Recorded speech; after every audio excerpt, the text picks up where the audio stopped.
Good morning students. I hope आप अपने घर में सभी सुरक्षित होंगे, खूब मस्त होंगे और अच्छे से पढ़ाई कर रहे होंगे। स्टूडेंट्स, आइए आज हम आपकी जो सेकंड बुक है वितान, उसका चैप्टर यानी कि पार्ट 2 जूझ समझेंगे, जिनके लेखक हैं आनंद यादव। तो आनंद यादव ने जूझ के ऊपर किस तरह से कहानी लिखी है, क्या है वो सबसे पहले हम समझते हैं। देखिए, जो आनंद यादव है वो ये है मराठी प्रख्यात कथाकार डॉक्टर आनंद यादव का एक बहुचर्चित आत्मकथात्मक उपन्यास है। जो मराठी कथाकार हैं आनंद यादव, उनका ये एक उपन्यास है क्या, जूझ, जिसका एक अंश यहाँ दिया गया है। इसका एक छोटा सा अंश अपनी बुक में दिया गया है वितान में। इस आत्मकथा उपन्यास में जीवन का मर्म चित्रण तो है ही साथ अस्त व्यस्त निम्न मध्यम वर्गीय ग्रामीण समाज और लड़ते जूझते किसान मजदूरों के संघर्ष की एक अनूठी झांकी है। अर्थात जो किसान होते हैं हमारे, उनके बारे में उन्होंने कहीं ना कहीं हमें बताया है।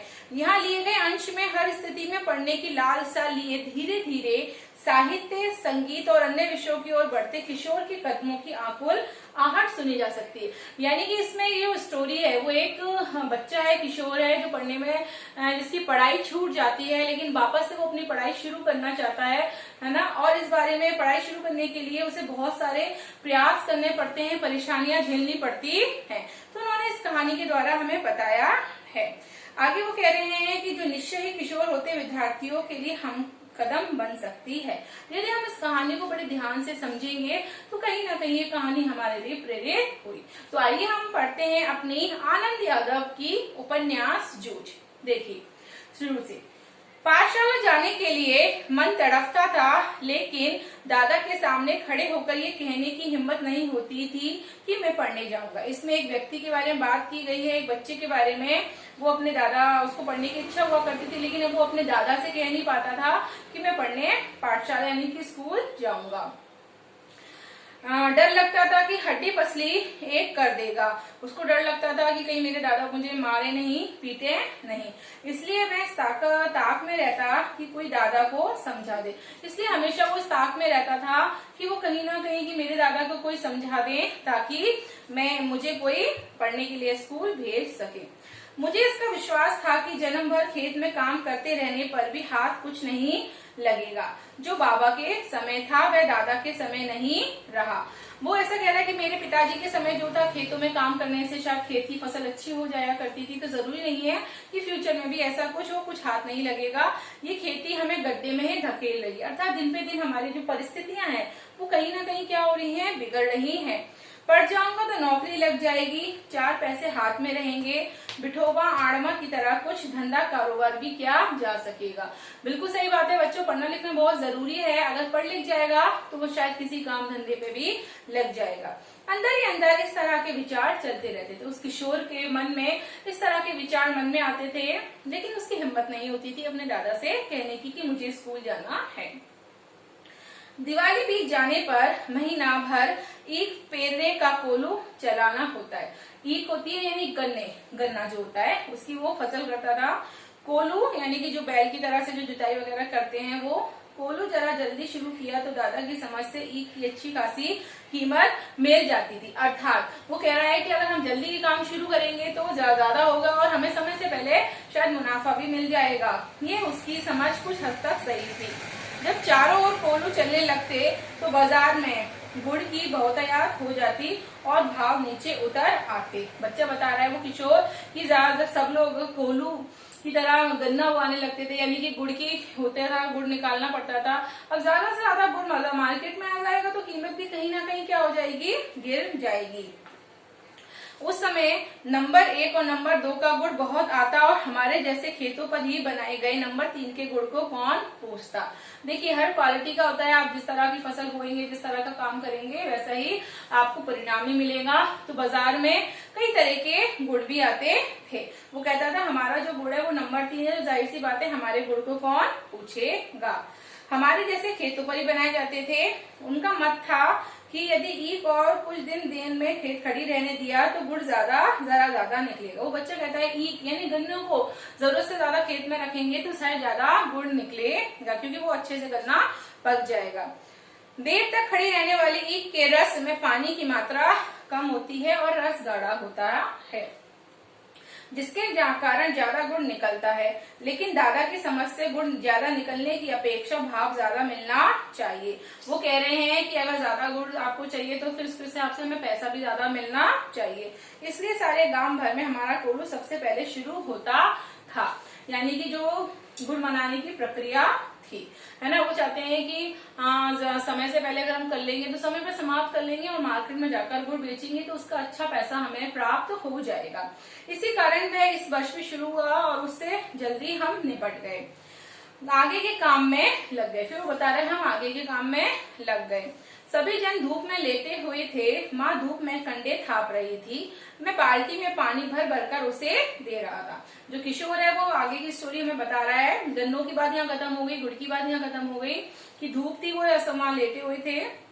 उसकी माँ जो उपले थाप रही थी यानी कि गोबर के, और वो अपनी माँ को पानी दे रहा था। बीच बीच में दोनों माँ बेटे आपस में बातचीत कर रहे थे। हम दोनों ही थे, इसलिए सोचकर कि बात माँ से कहनी चाहिए और मैंने पढ़ने की बात छेड़ दी। उस बच्चे ने सोचा कि मेरी माँ है और केवल मेरी मैं हूँ, तो क्यों ना मैं अपने पढ़ने की बात अपनी माँ से बात करूँ इस बारे में। माँ ने कहा अब तू ही बता मैं क्या करूँ। पढ़ने लिखने की बात हुई तो वह बरहेला सुअर की तरह घुर्राता है, और तुझे मालूम है माँ के मन में जंगली सुअर बहुत गहराई में बैठा हुआ है। उसकी माँ कहती है मैं क्या कर सकती हूँ। वो अपने उसके दादा को कहती है कि उससे अगर कोई बात करने को कहो तो वो इस तरह से हमारे साथ गलत व्यवहार करता है। अब खेती के सभी काम बीत गए हैं, मेरे लिए अब कुछ तो करना नहीं रह गया, इसलिए मैं कहता हूँ तू दत्ताजी राव सरकार से मेरे पढ़ने के बारे में कहे। वो अपनी माँ से कह रहा है खेती का जो भी काम था वो समाप्त हो चुका है। जो दत्ताजी राव थे काफी अच्छे वहाँ के सम्मानीय एक व्यक्ति थे, तो कहते हैं उसके पास तू जाकर बोल और आज रात को अपन दोनों उनके यहाँ चलेंगे, मैं तेरे साथ चलूंगा। तू उन्हें सब कुछ समझाकर बता दे तो वे दादा को ठीक से समझा देंगे। अर्थात वो अपने पढ़ने की बात के लिए कह रहा है, उसको आगे की पढ़ाई रखनी है जारी। तो कह रहा है दत्ताजी राव के पास हम चलेंगे माँ बेटे, और वो हम उनको समझा के आ जाएंगे कि वो अपने दादा से किस तरह से बात करे मेरे बारे में। जिस तरह से आपको कोई चीज चाहिए होती है तो आप अपनी मम्मी को थोड़ी सी बटरिंग करते हो कि मम्मी पापा आने वाले हैं, आप पापा को ऐसे बोलना वैसे बोलना ताकि हमारा ये काम पॉसिबल हो जाए। इसी तरह वो भी अपनी माँ को समझा रहा था। ठीक है चलेंगे। माँ ने तो हाँ कह दी, लेकिन अंदर से माँ का जो स्वर था वो कहीं ना कहीं उदास था, क्योंकि उसे भी मालूम था इतना करने पर भी कोई लाभ नहीं होगा। लेकिन वह मेरा मन रखने के लिए जाने को मेरे साथ तैयार हो गई। उसको पता था कि मैं ठीक है, वो अपने बेटे का मन रखने के लिए तैयार हो गई। मेरी तड़पन में समझती थी। 7वीं तक पढ़ाने की उसकी मन में तैयारी थी, लेकिन दादा के आगे उसका भी बस नहीं चलता था। कोई भी माँ ऐसी नहीं होगी जो बच्चों को पढ़ाना नहीं चाहेगी। उसका मन भी अंदर से बहुत ज्यादा तड़प रहा था अपने बच्चों को पढ़ाने के लिए। तो उसने सोचा चलो ठीक है, मैं अपने बच्चे को पढ़ाने की कोशिश करती हूँ। रात को मैं और माँ दत्ताजी राव देसाई के यहाँ पर गए। माँ ने दीवार के सहारे बैठकर दत्ताजी राव से सब कुछ कह दिया और वे इस भी सहमत हो गए। दत्ताराव जी सहमत हो गए कि हाँ हम इसको बच्चे को पढ़ाना आगे चाहिए। माँ ने ये भी बताया कि दादा सारे दिन बाजार में रखमा बाई के पास गुजार देता है, खेती के काम में हाथ नहीं लगाता। माँ ने देसाई को ये विश्वास दिला दिया कि दादा को सारे गांव भर आजादी के साथ घूमने को मिलता रहे, इसलिए उसने मेरा पढ़ना बंद कर दिया और मुझे खेती में जोत दिया। ये सुनते ही देसाई दादा चिढ़ गए और बोले आने दे, अब मैं उसे सुनाता हूँ कि नहीं अच्छी तरह देख लेता हूँ। जब उसे पता चला कि उसका दादा बेचारे बच्चे से दिन भर उसकी पढ़ाई बंद करा दी, खेतों में काम करवाता है और खुद किसी रकम माई के पास पूरा दिन गुजार के आ जाता है।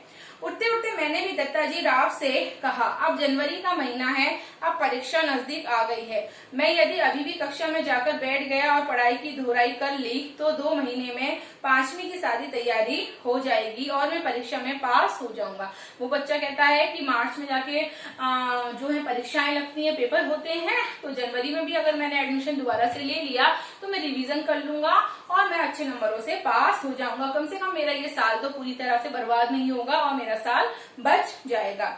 अब खेती में ऐसा कुछ काम नहीं है, मेरा पहले ही एक वर्ष बेकार चला गया और खेती करने से कोई फायदा नहीं है, कोई प्रॉफिट नहीं मिल रहा, वैसे भी मेरा एक साल पूरा बर्बाद हो चुका है। ठीक है ठीक है, अब तुम दोनों अपने घर जाओ, तब वह आ जाए तो मेरे पास भेज देना और उसके पीछे से घड़ी भर बाद तुम दोनों भी आ जाना रे छोरा। उन्होंने इस तरह से कहा कि ठीक है चलो मैं बात करता हूँ, तुम आ जाना। बच्चे ने कहा जी कहकर हम खड़े हो गए। उठते उठते हमने ये भी कहा कि हमने यहाँ आकर ये सभी बातें कही हैं, ये मत आप उनको बताना, नहीं तो हम दोनों की खैर नहीं है, अर्थात वो फिर हमें क्या करेगा, परेशान करेगा, प्रताड़ित करेगा। माँ अकेली साग भाजी देने आई थी, ये बता देंगे तो अच्छा होगा। उन्होंने कहा आप ये बता देना कि जो माँ थी वो साग सब्जी देने आई थी। ठीक है, मुझे जो करना है मैं करूंगा। देख उसके सामने ही तुझसे कुछ पूछूंगा तो तू निडर होकर साफ साफ उत्तर देना, डरना मत। जो दत्ता जी हैं उसको समझा रहे हैं कि देख मैं तेरे से जब पूछूंगा तो तू सही सही उत्तर दे देना और तुझे डरने की घबराने की कोई भी बात नहीं है। नहीं जी मैं माँ के साथ लौट आया, आगे बता रहे हैं। उसने कहा उसकी माँ ने ठीक है, नहीं जी मैं डरूंगी नहीं। फिर बच्चा आगे बता रहा है बच्चा कि मैं माँ के साथ लौट आया, 1 घंटा रात बीते दादा घर पर आया। जब रात हो गई 1 घंटा हो गया, वो उसका दादा उनके घर पर आया, मैं घर में ही था। आते ही माँ ने दादा से कहा साग भाजी देने देसाई सरकार के यहाँ पर मैं गई थी, उन्होंने कहा कि बहुत दिनों से तेरा मालिक दिखाई नहीं दिया है, खेत से आ जाने पर जरा इधर भेज देना। उन्होंने कहा कि उसको आप मेरे पास भेज देना। किसने कहा था, दत्ताजी राव ने। कुछ काम वाम था, दादा ने अधीरता से पूछा। मुझे तो कुछ बताया नहीं उन्होंने, उसकी लड़की की माँ ने कहा कि मुझे तो उन्होंने बताया नहीं कि क्या काम था, तो मैं हो आता हूँ, तब तू तक रोटियां सेक ले। उसने कहा ठीक है मैं होकर आता हूँ, उनसे मिलकर आता हूँ, तब तक तू रोटियां बना दे। गड़प्पा आए तो उसे खेतों पर भेज देना पहले ही। दादा तुरंत उठ खड़ा हुआ। देसाई के बाड़े का बुलावा दादा के लिए सम्मान की बात थी, उन्होंने लगा कि पता नहीं कौन सी अच्छी बात मुझे कहेंगे। आधा घंटा बीतने पर माँ ने मुझसे कहा कि अब तू जा, कहना जीम ने बुलाया है। उसने कहा ठीक है। अच्छा मैं पहुंचा तो सरकार मेरी राह देख रहे थे। क्या क्यों आया रे छोरे, दत्ताजी राव ने उससे कहा कि क्यों आया छोरे, पहले से प्लानिंग हो चुकी थी कि क्या बात वगैरह होगी। मैं पहुंचा तो सरकार मेरी राह देख रहे थे, क्यों आया रे छोरे, दादा को बुलाने आया हूँ, अभी खाना नहीं खाया है। बैठ बैठ थोड़ी देर, अभी तो आया है वह मेरे पास। जी मैं बैठ गया। धीरे धीरे दत्ता जी राह पूछने लगे, कौन सी में पढ़ता है रे तू? जी 5वीं में था, किंतु अब नहीं जाता हूँ। क्यों रे? दादा ने मना कर दिया, खेतों में पानी लगाने वाला कोई नहीं है। क्यों रतनपा? उसने उससे पूछा। हाँ जी। फिर तू क्या करता है? सरकार ने दादा से झेरे करना शुरू कर दिया, अर्थात उनसे पूछताछ बहस करनी शुरू कर दी कि सारा इतिहास बाहर निकल आया, सारी बात पता चल गई उनके बारे में। सरकार ने दादा पर खूब गुस्सा किया, उन्होंने दादा की खूब हजामत बनाई, अर्थात उनको काफी ज्यादा बुरी बातें सुनाई। देसाई के खेत को छोड़ देने के बाद दादा का ध्यान किसी काम की तरफ नहीं रहा।